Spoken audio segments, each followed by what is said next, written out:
Chapter 1. My First Sea Journey. Before I begin my story, I would like to tell you a little about myself. I was born in the year 1632, in the city of York in the north of England. My father was German, but he came to live and work in England. Soon after that, he married my mother, who was English. Her family name was Robinson. So when I was born, they called me Robinson after her. My father did well in his business, and I went to a good school. He wanted me to get a good job and live a quiet, comfortable life. But I didn't want that. I wanted adventure and an exciting life. I want to be a sailor and go to sea, I told my mother and father. They were very unhappy about this. Please don't go, my father said. You won't be happy, you know. Sailors have a difficult and dangerous life. And because I loved him, and he was unhappy, I tried to forget about the sea. But I couldn't forget. And about a year later, I saw a friend in town. His father had a ship, and my friend said to me, "We're sailing to London tomorrow. Why don't you come with us?" And so, on September the 1st, 1651, I went to Hull, and the next day we sailed for London. But a few days later, there was a strong wind. The sea was rough and dangerous, and the ship went up and down, up and down. I was very ill and very afraid. "Oh, I don't want to die," I cried. "I want to live. If I live, I'll go home and never go to sea again." The next day, the wind dropped, and the sea was quiet and beautiful again. "Well, Bob," my friend laughed, "how do you feel now? The wind wasn't too bad." "What?" I cried. "It was a terrible storm." "Oh, that wasn't a storm," my friend answered. "Just a little wind. Forget it. Come and have a drink." After a few drinks with my friend, I felt better. I forgot about the danger and decided not to go home. I didn't want my friends and family to laugh at me. I stayed in London for some time, but I still wanted to go to sea. So, when the captain of a ship asked me to go with him to Guinea in Africa, I agreed. And so I went to sea for the second time. It was a good ship, and everything went well at first, but I was very ill again. Then, when we were near the Canary Islands, a Turkish pirate ship came after us. They were famous thieves of the sea at that time. There was a long, hard fight, but when it finished, we and the ship were prisoners. The Turkish captain and his men took us to Salé in Morocco. They wanted to sell us as slaves in the markets there. But in the end, the Turkish captain decided to keep me for himself and took me home with him. This was a sudden and terrible change in my life. I was now a slave, and this Turkish captain was my master.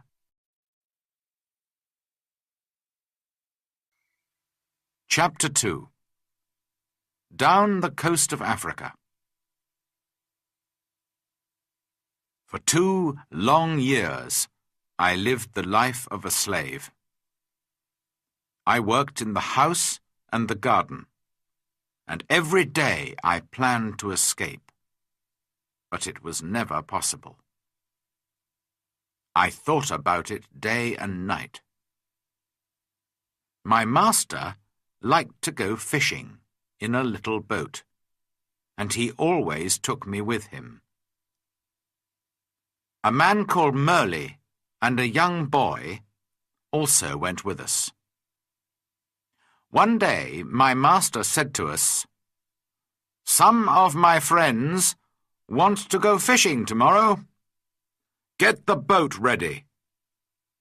So we put a lot of food and drink on the boat, and the next morning we waited for my master and his friends. But when my master arrived, he was alone. "My friends don't want to go fishing today," he said to me. "But you go with Merle and the boy, and catch some fish for our supper tonight." "Yes, master," I answered quietly. But inside I was excited. "Perhaps now I can escape," I said to myself. My master went back to his friends, and we took the boat out to sea.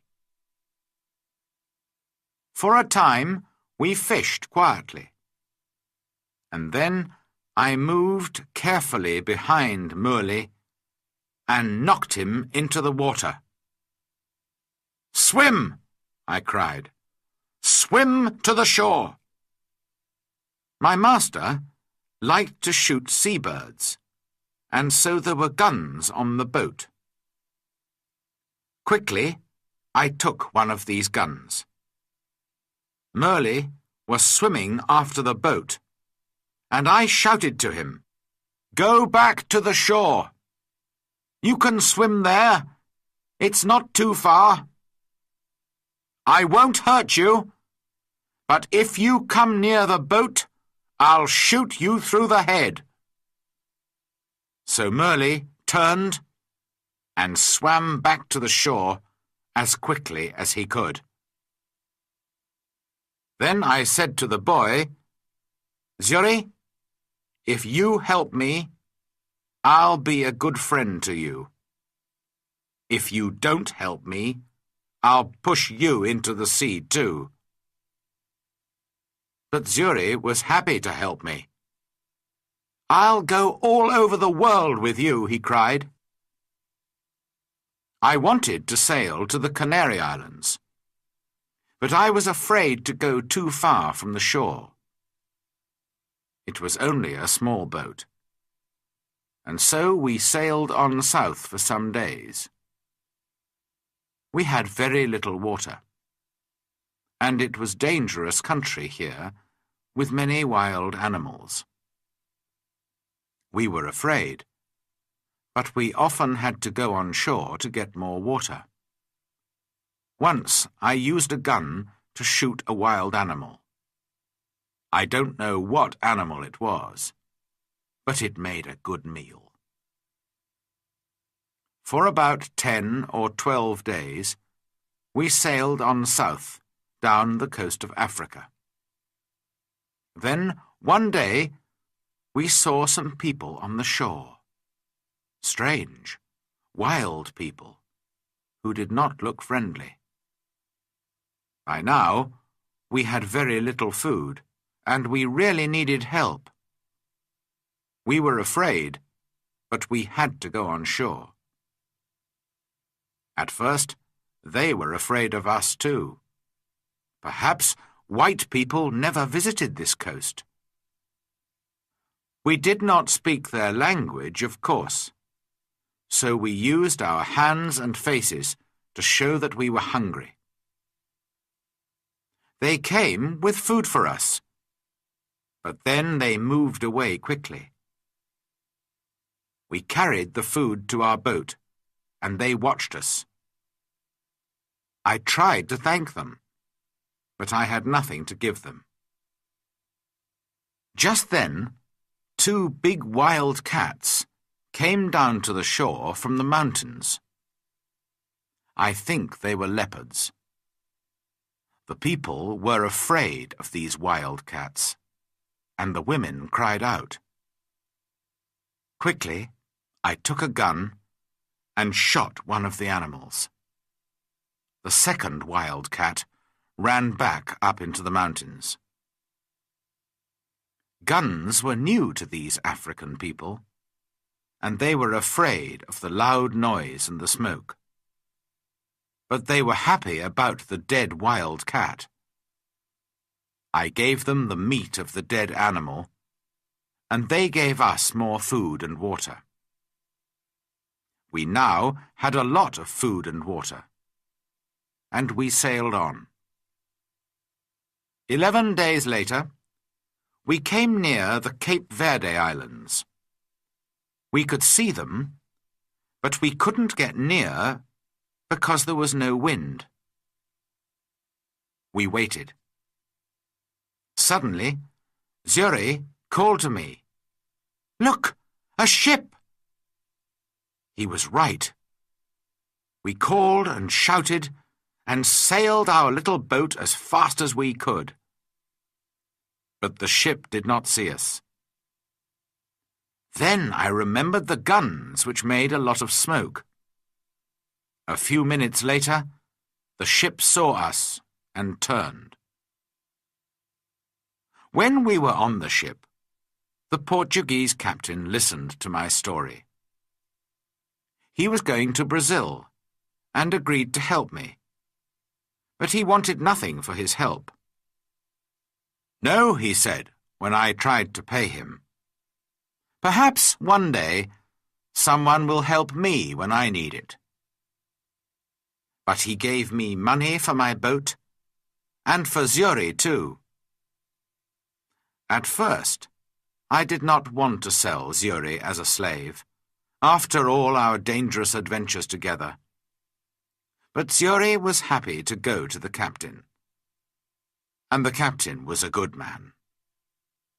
"In 10 years' time," he said, "Zuri can go free." When we arrived in Brazil 3 weeks later, I said goodbye to the captain and Zuri, left the ship, and went to begin a new life. Chapter 3. The Storm and the Shipwreck. I stayed in Brazil and worked hard for some years. By then I was rich, but also bored. One day, some friends came to me and said, "We're going to Africa to do business. Why don't you come with us? We'll all be rich after this journey." How stupid I was. I had an easy, comfortable life in Brazil, but of course I agreed. And so, in 1659, I went to sea again. At first, all went well. But then there was a terrible storm. For 12 days the wind and the rain didn't stop. We lost 3 men in the sea, and soon the ship had holes in its sides. "We're all going to die this time," I said to myself. Then one morning, one of the sailors saw land. But the next minute, our ship hit some sand just under the sea. The ship could not move, and we were really in danger now. The sea was trying to break the ship into pieces, and we had very little time. Quickly, we put a boat into the sea and got off the ship. But the sea was very rough, and our little boat could not live for long in that wild water. Half an hour later, the angry sea turned our boat over, and we were all in the water. I looked round for my friends, but I could see nobody. I was alone. That day I was lucky, and the sea carried me to the shore. I could not see the land, only mountains of water all around me. Then, suddenly, I felt the ground under my feet. Another mountain of water came, pushed me up the beach, and I fell on the wet sand. At first, I was very thankful to be alive. Slowly, I got to my feet and went higher up the shore. From there, I looked out to sea. I could see our ship, but it was wrecked, and there was nobody near it. There was nobody in the water. All my friends were dead. I was alive, but in a strange, wild country, with no food, no water, and no gun. It was dark now, and I was tired. I was afraid to sleep on the shore. Perhaps there were wild animals there. So I went up into a tree, and I stayed there all night. Chapter 4. A New Life on an Island. When day came, the sea was quiet again. I looked for our ship, and to my surprise, it was still there, and still in one piece. I think I can swim to it, I said to myself. So I walked down to the sea, and before long I was at the ship and was swimming round it. But how could I get onto it? In the end, I got in through a hole in the side, but it wasn't easy. There was a lot of water in the ship, but the sand under the sea was still holding the ship in one place. The back of the ship was high out of the water, and I was very thankful for this because all the ship's food was there. I was very hungry, so I began to eat something at once. Then I decided to take some of it back to the shore with me. But how could I get it there? I looked around the ship, and after a few minutes, I found some long pieces of wood. I tied them together with rope. Then I got the things that I wanted from the ship. There was a big box of food, rice and salted meat and hard ship's bread.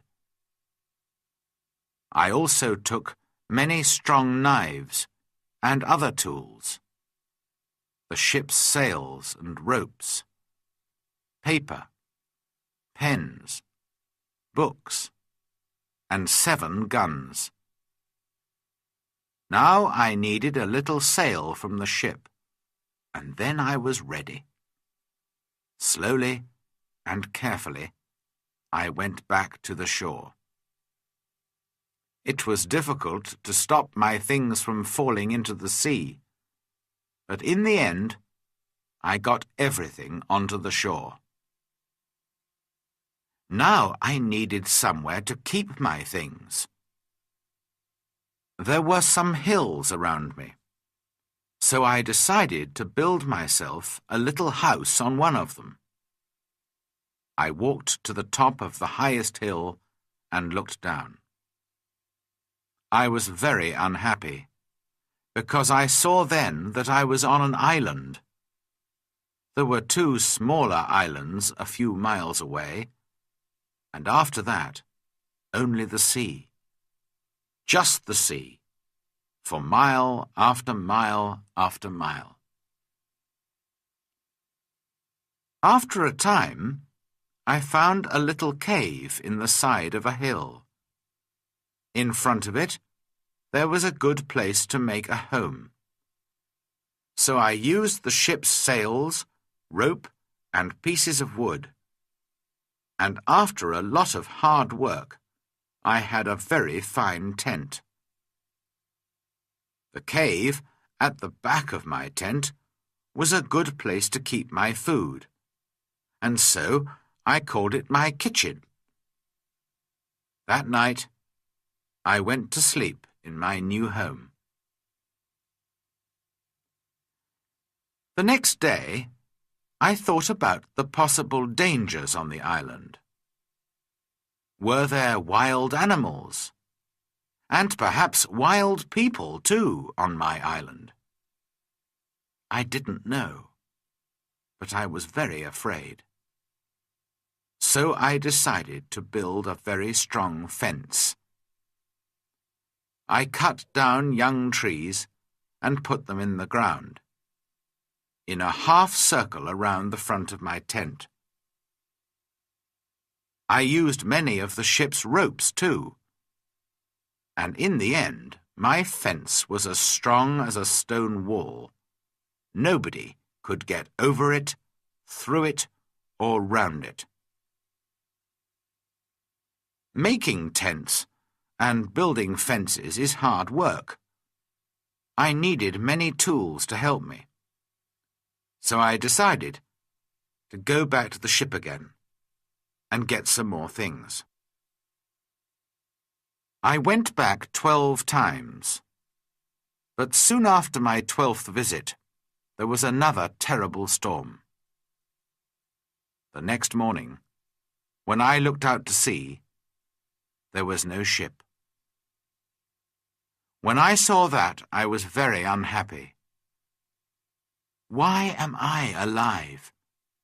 And why are all my friends dead? I asked myself. What will happen to me now, alone on this island without friends? How can I ever escape from it? Then I told myself that I was lucky. Lucky to be alive. Lucky to have food and tools. Lucky to be young and strong. But I knew that my island was somewhere off the coast of South America. Ships did not often come down this coast, and I said to myself, I'm going to be on this island for a long time. So, on a long piece of wood, I cut these words. I came here on the 30th of September, 1659. After that, I decided to make a cut for each day. Chapter 5. Learning to live alone. I still needed a lot of things. Well, I said, I'm going to have to make them. So every day I worked. First of all, I wanted to make my cave bigger. I carried out stone from the cave, and after many days' hard work, I had a large cave in the side of the hill. Then I needed a table and a chair, and that was my next job. I had to work on them for a long time. I also wanted to make places to put all my food and all my tools and guns. But every time I wanted a piece of wood, I had to cut down a tree. It was long, slow, difficult work. And during the next months, I learnt to be very clever with my tools. There was no hurry. I had all the time in the world. I also went out every day, and I always had my gun with me. Sometimes I killed a wild animal, and then I had meat to eat. But when it got dark, I had to go to bed because I had no light. I couldn't read or write because I couldn't see. For a long time, I didn't know what to do. But in the end, I learnt how to use the fat of dead animals to make a light. The weather on my island was usually very hot, and there were often storms and heavy rain. The next June, it rained all the time, and I couldn't go out very often. I was also ill for some weeks, but slowly I got better. When I was stronger, I began to go out again. The first time, I killed a wild animal, and the second time, I caught a big turtle. I was on the island for 10 months before I visited other parts of it. During those months, I worked hard on my cave and my house and my fence. Now I was ready to find out more about the rest of the island. First, I walked along the side of a little river. There I found open ground without trees. Later, I came to more trees with many different fruits. I decided to take a lot of the fruit and to put it to dry in the sun for a time. Then I could keep it for many months. That night, I went to sleep in a tree for the second time, and the next day I went on with my journey. Soon I came to an opening in the hills. In front of me, everything was green, and there were flowers everywhere. There were also a lot of different birds and animals. I saw that my house was on the worst side of the island. But I didn't want to move from there. It was my home now. I stayed away for 3 days, and then I came home. But I often went back to the other, greener side of the island. And so my life went on. Every month I learnt to do or to make something new. But I had troubles and accidents too. Once there was a terrible storm with very heavy rain. The roof of my cave fell in and nearly killed me. I had to build it up again with many pieces of wood. I had a lot of food now. I cooked it over a fire or dried it in the sun. So I always had meat during the rainy months when I could not go out with a gun. I learnt to make pots to keep my food in. But I wanted very much to make a harder, stronger pot, a pot that would not break in a fire. I tried many times, but I could not do it. Then one day I was lucky. I made some new pots and put them in a very hot fire. They changed colour, but did not break. I left them there for many hours, and when they were cold again, I found that they were hard and strong. That night I was very happy. I had hot water for the first time on the island. By then, I also had my own bread. That was luck too. One day I found a little bag. We used it on the ship to keep the chickens' food in. There was still some of the food in the bag, and I dropped some of it onto the ground. A month later, I saw something bright green there. And after 6 months, I had a very small field of corn. I was very excited. Perhaps now I could make my own bread. It was easy to say, but not so easy to do. It is a lot of work to make bread from corn. Many people eat bread, but how many people can take corn from a field and make bread out of it without help? I had to learn, and to make many new things, and it was a year before I cooked and ate my first bread. During all this time, I never stopped thinking about escape. When I travelled across to the other side of the island, I could see the other islands, and I said to myself, perhaps I can get there with a boat. Perhaps I can get back to England one day. So I decided to make myself a boat. I cut down a big tree, and then began to make a long hole in it. It was hard work. But about 6 months later, I had a very fine canoe. Next, I had to get it down to the sea. How stupid I was! Why didn't I think before I began work? Of course, the canoe was too heavy.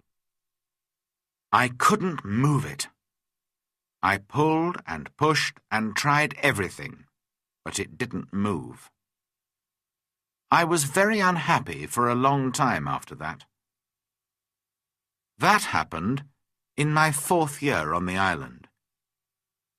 In my 6th year, I did make myself a smaller canoe, but I did not try to escape in it. The boat was too small for a long journey, and I did not want to die at sea. The island was my home now, not my prison, and I was just happy to be alive. A year or 2 later, I made myself a second canoe on the other side of the island. I also built myself a second house there, and so I had 2 homes. My life was still busy from morning to night. There were always things to do or to make. I learnt to make new clothes for myself from the skins of dead animals. They looked very strange, it is true, but they kept me dry in the rain. I kept food and tools at both my houses, and also wild goats. There were many goats on the island, and I made fields with high fences to keep them in. They learnt to take food from me, and soon I had goat's milk to drink every day. I also worked hard in my cornfields, and so many years went by. Chapter 6. A Footprint. Then, one year, something strange and terrible happened. I often walked along the shore, and one day I saw something in the sand. I went over to look at it more carefully, and stopped in sudden surprise. It was a footprint. The footprint of a man. Who could this be? Afraid, I looked around me. I listened. I waited. Nothing. I was more and more afraid.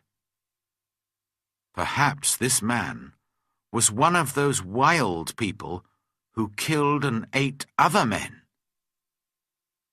I looked everywhere, but there was nobody, and no other footprint. I turned and hurried home. "There's someone on my island," I said to myself. "Perhaps he knows about me. Perhaps he's watching me now, from behind a tree. Perhaps he wants to kill me." That night, I couldn't sleep. The next day, I got all my guns ready, and I put more wood and young trees around my house. Nobody could see me now.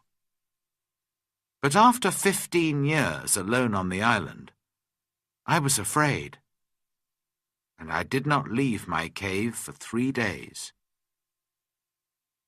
In the end, I had to go out to milk my goats. But for 2 years I was afraid. I stayed near my home, and I never used my guns because I didn't want to make a noise. I could not forget the footprint, but I saw and heard nothing more. And slowly I began to feel happier. One day, a year later, I was over on the west side of the island. From there I could see the other islands, and I could also see a boat far out to sea. If you have a boat, I thought, it's easy to sail across to this island. Perhaps that explains the footprint. It was a visitor from one of the other islands. I began to move more freely around the island again, and built myself a third house. It was a very secret place in a cave. No wild man will ever find that, I said to myself. Then one year, something happened which I can never forget. I was again on the west side of the island and was walking along the shore. Suddenly, I saw something which made me feel ill. There were heads, arms, feet, and other pieces of men's bodies everywhere. For a minute, I couldn't think, and then I understood. Sometimes there were fights between the wild men on the other islands. Then they came here to my island with their prisoners to kill them, cook them, and eat them. Slowly, I went home, but I was very angry. How could men do this? For many months, I watched carefully for the smoke from fires, but I didn't see anything. Somehow, the wild men came and went, and I never saw them. I was angry and afraid. I wanted to shoot them all. But there were many of them, and only one of me. Perhaps I can shoot 2 or 3, I said to myself. But then they will kill and eat me. Then, one morning in my 23rd year on the island, I was out in my fields, and I saw the smoke from a fire. Quickly, I went up the hill to watch. There were 9 men around the fire, and they were cooking their terrible food. Then these wild men danced round the fire, singing and shouting. This went on for about 2 hours, and then they got into their boats and sailed away. I went down to the shore and saw the blood of the dead men on the sand. The next time they come, I'm going to kill them, I said angrily. Chapter 7. Man Friday. For 2 years, I never went anywhere without my gun. I felt lonely and afraid, and had many sleepless nights. One night, there was a very bad storm, and I thought I heard the sound of guns out at sea. The next morning, I looked out and saw a ship. It was lying on its side not far from the shore. Quickly, I put my little boat in the water and sailed out to it.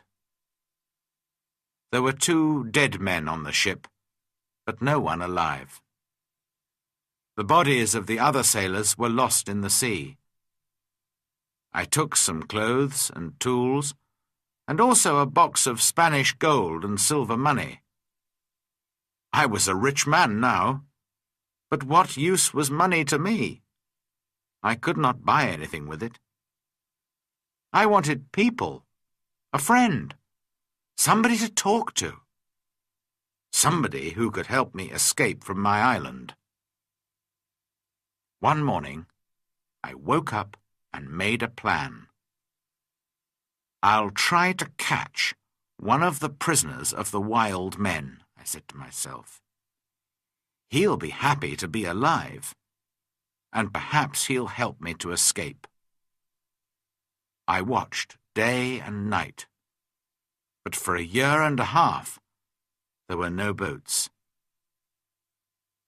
Then one day 5 boats came. There were about 30 men, and they had 2 prisoners. They made their fire on the sand and danced round it. Then they killed one of the prisoners and began to cook their terrible meal. The second prisoner waited under the trees, with 2 men to watch him. Suddenly, the prisoner turned and ran. The 2 men ran after him, but the other wild men were busy round the fire and did not see what was happening. The prisoner ran like a wild goat, and soon I saw that he was coming near the bottom of my hill. As fast as I could, I ran down the hill and jumped out of the trees between the prisoner and the 2 wild men. I hit the first man with the wooden end of my gun, and he fell down, but I had to shoot the second man. The poor prisoner did not move. He was afraid of the noise of my gun. I called to him and tried to show him that I was friendly. Slowly, he moved nearer to me.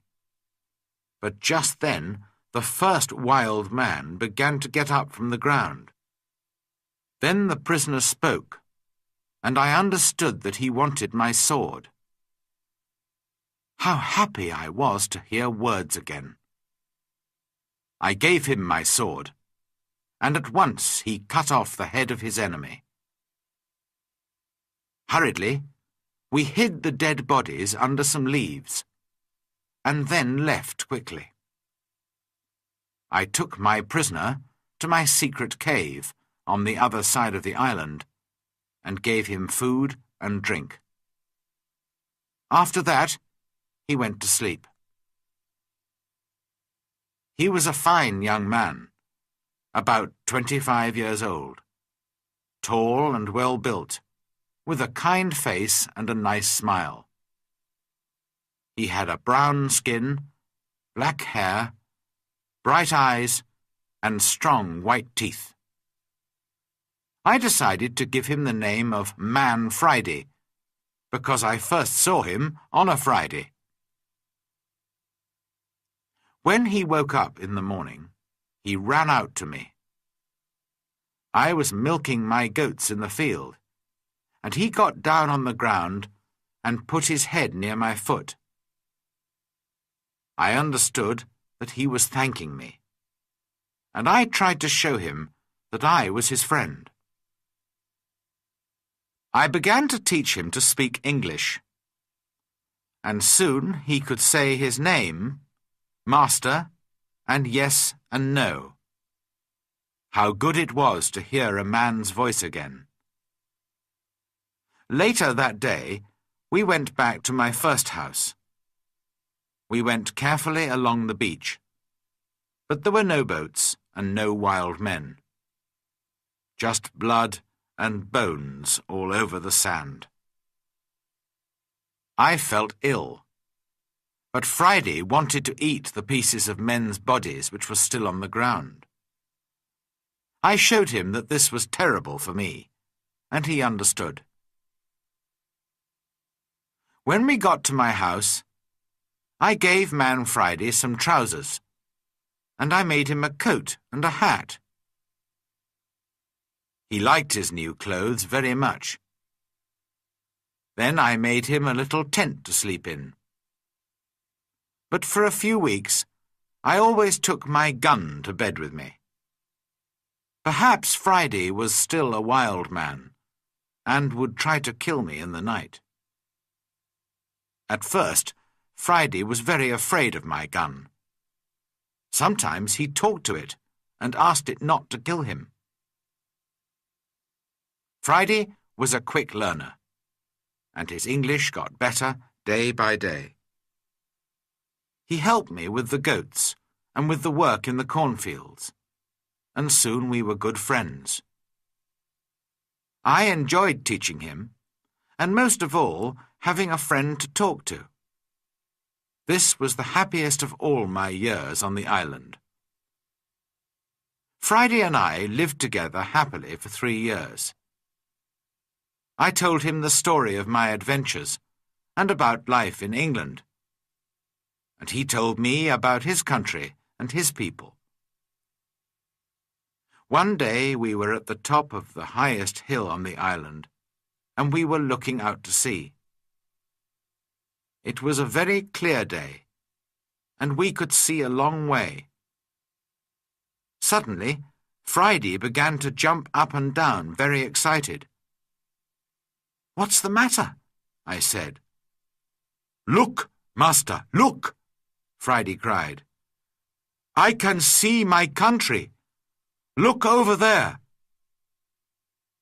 I looked, and there to the northwest, between the sea and the sky, was a long, thin piece of land. I learnt later that it was the island of Trinidad, and that my island was in the mouth of the river Orinoco on the north coast of South America. I began to think again about escape.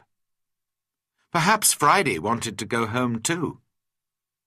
Perhaps together we could get to his country. But what then? Would Friday still be my friend, or would his people kill me and eat me? I took Friday to the other side of the island and showed him my big canoe.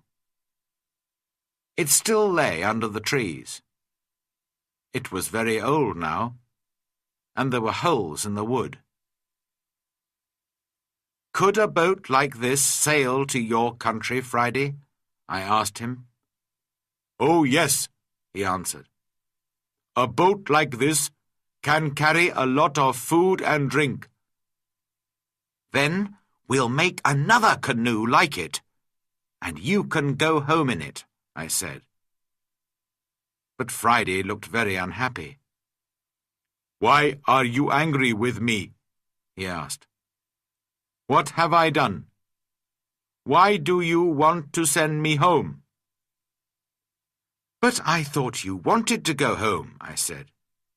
"Yes, but you must come with me.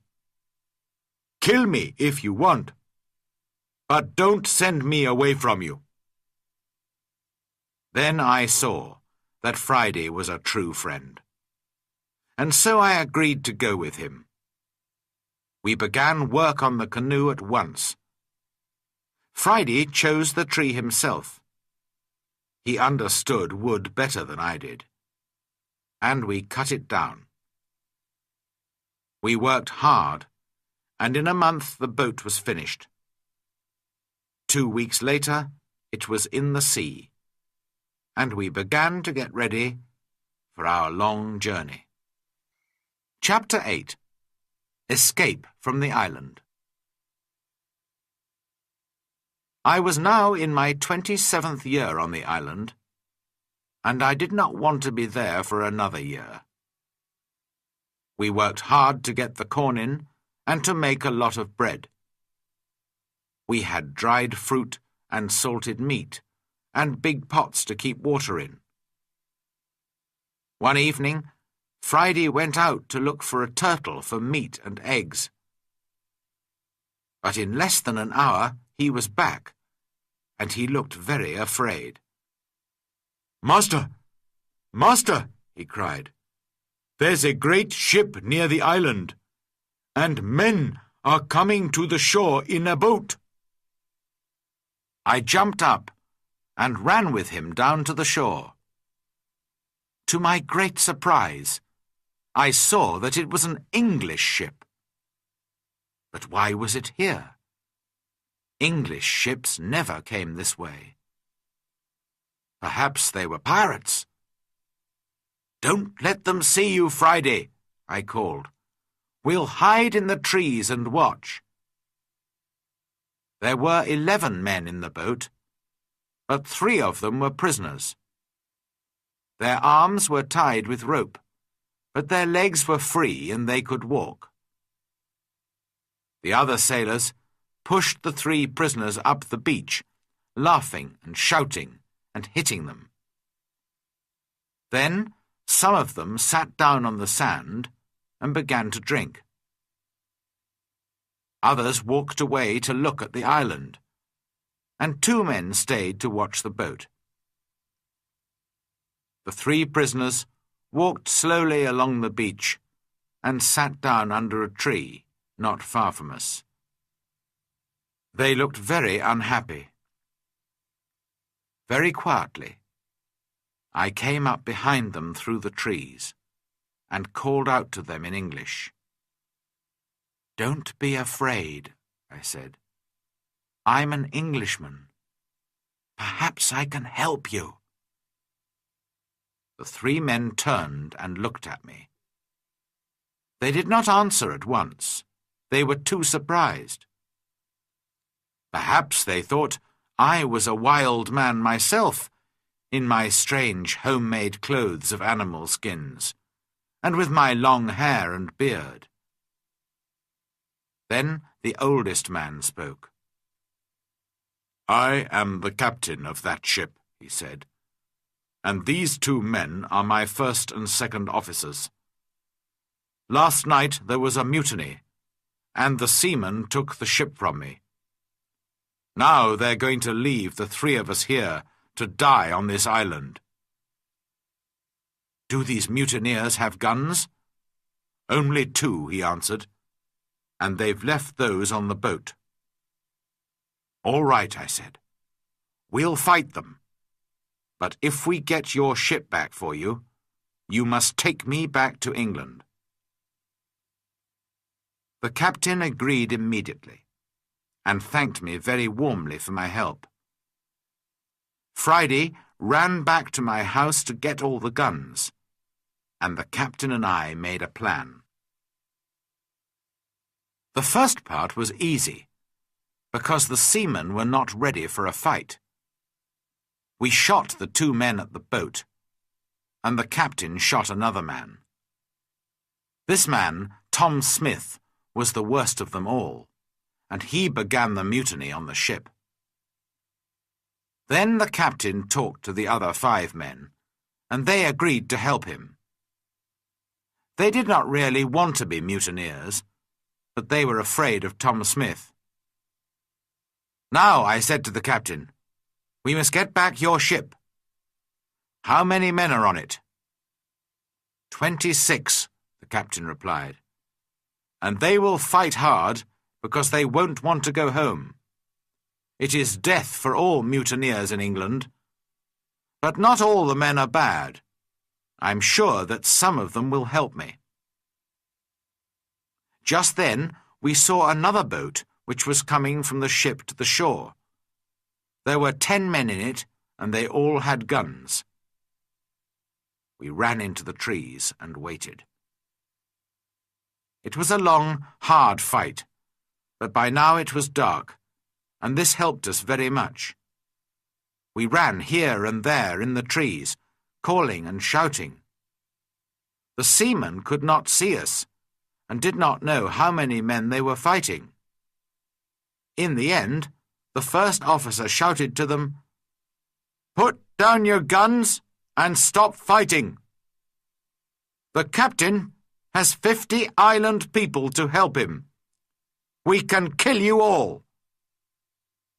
So the seamen stopped fighting, and we took their guns. 3 of the men agreed to come back to the captain, and we put the others in my cave. Friday and I stayed to watch the prisoners, while the captain and his men went back to fight for the ship. All night we listened to the sound of guns and shouting. But in the morning, when the sun came up, the captain was master of his ship again. I went down to the shore to meet him. "My dear friend," he cried, "there's your ship. I'll take you to the ends of the world in it." I put my arms round him, and we laughed and cried together. How happy I was to leave the island. My good friend Friday came with me, of course, but we left the mutineers on the island.